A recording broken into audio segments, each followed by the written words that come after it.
Hello everyone! Ngayon, magluluto po ako ng apara or yung tinatawag nila na bisol sa gata. So, lulutuin ko siya sa gata, hindi sa tubig. So, medyo kakaiba to. Dahil nakasanayan ko siyang lutuin before sa tubig, but then ngayon, lulutuin ko siya sa gata. Sa pagluluto ng apara or bisol, dapat talaga kailangan luto talaga siya. Pati na yung pinakailalim dahil nga kapag hindi siya luto, so, baka mangati-ngati yung ating bibig kapag kinakain natin yung apara or bisol. Yung apara or bisol, masarap din siya. So, katulad din siya ng kamuting kahoy na kapag kakainin mo, labo siya. So, iwan ko kung anong term yan sa Tagalog. Basta parang masarap talaga siya kainin. So, labo. What? Hello, good afternoon. Ngayon magluluto na naman ako ng ganito. Ito yung tinatawag nila na apara or yung iba tinatawag nila itong bisol. So, yung laman nito is white yung color niya. Then, katulad din siya ng kamuting kahoy, maputi yung laman. And labo rin siya pag kakainin mo. So, ngayon, babalatan ko siya. Tapos, lulutuin ko sa gata. Sa pure gata talaga siya. So, sa pure gata ko siya lulutuin. So, as usual, kasi sa tubig lang. So, ngayon, susubukan ko naman sa gata. After natin mabalatan yung bisol, ito na yung kanyang itsura. Ayan. So, 6 na piraso ang aking lulutuin para sa snacks. And, ang ilalagay kong nasabaw is yung gata. Isasala na natin sa apo yung ating bisol para maluto. And yan, nalagay ko na yung gata. And, ito na yung ating niluluto. Bisol or apara na niluto sa gata. It's 4:15 in the afternoon and ongoing ko yung ating pagluluto.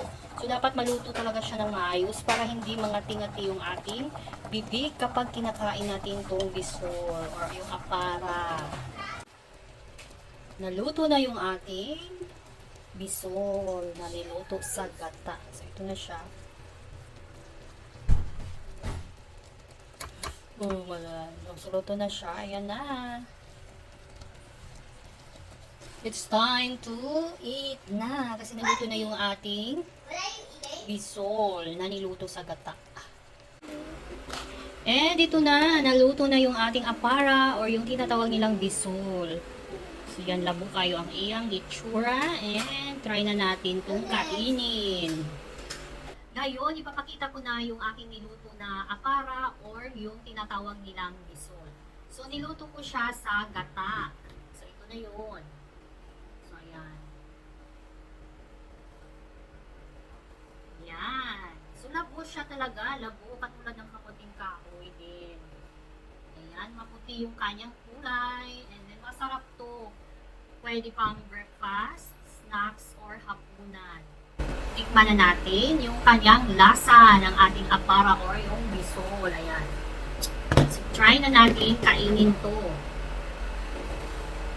So, ito siya.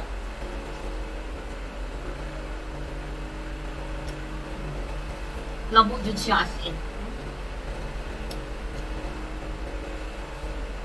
So, instead of rice, pwede ka na, hindi ka nakakain ng rice nito. Ito na lang yung kakainin mo. Pwede pang umagahan. Snacks or hapunan pwede. Kapag umagahan or yung hapunan, so i-partner mo na lang siya kung anong ulam mo. Ulam mo at saka yung apara. Kaya. Ang dami nito guys. Hindi ko to siya maubos. Kasi ako lang kakain nito. Ayan. 1 kilo yung nabili ko nito. So, masarap po kasi niluto natin siya sa gata. Walang asin. Pure gata lang talaga. Gata lang. So, nasubukan nyo na ba ang magluto din ng ganito? Apara or yung tinatawag na bisol na niluto sa gata. So, ako first time ko din itong sinubukan na niluto ko siya sa gata. Before, tubig yung aking ginagamit sa pagluluto.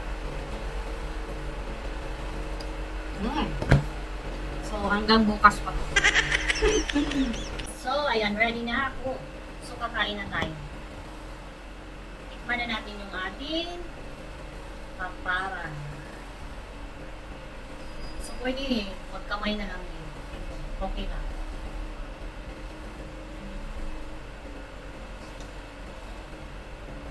Sarap. Sarap.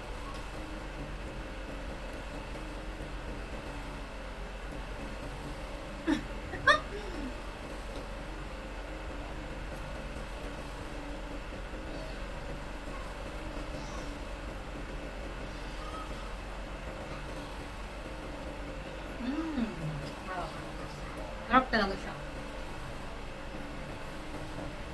So, yung ulam na lang yung inaantay natin dito. Yung ipapartner natin.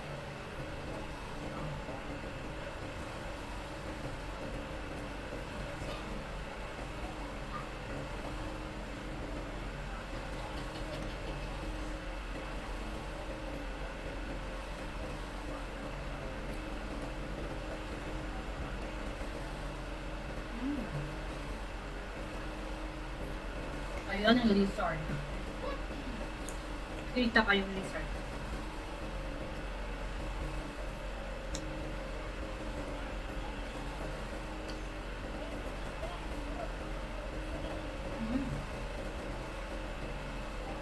So, hindi ko siya maubos.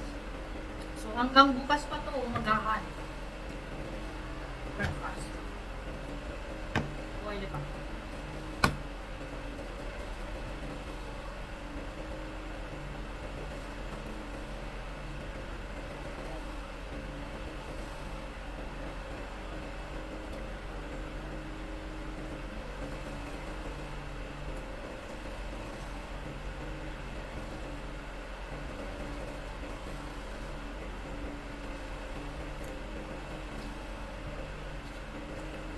Parang kamuting kahoy din siya.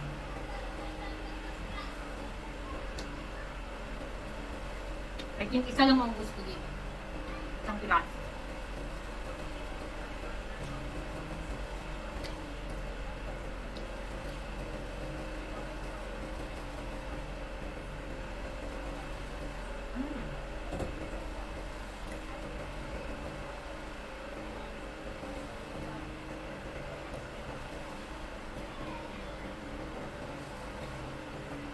So, binalatan ko na kasi para madali na siya.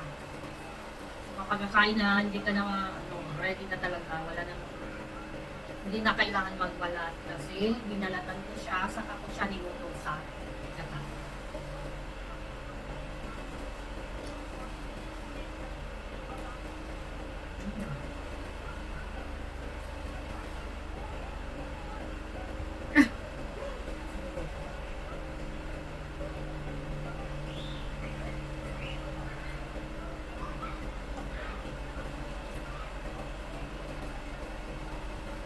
Try nyo din, baka hindi nyo pa nasubukan.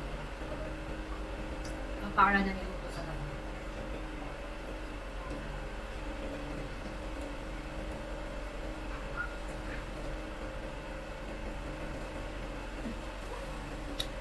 Ayan, so ito na lang. Ayan, hanggang dito na lang. And thank you for watching.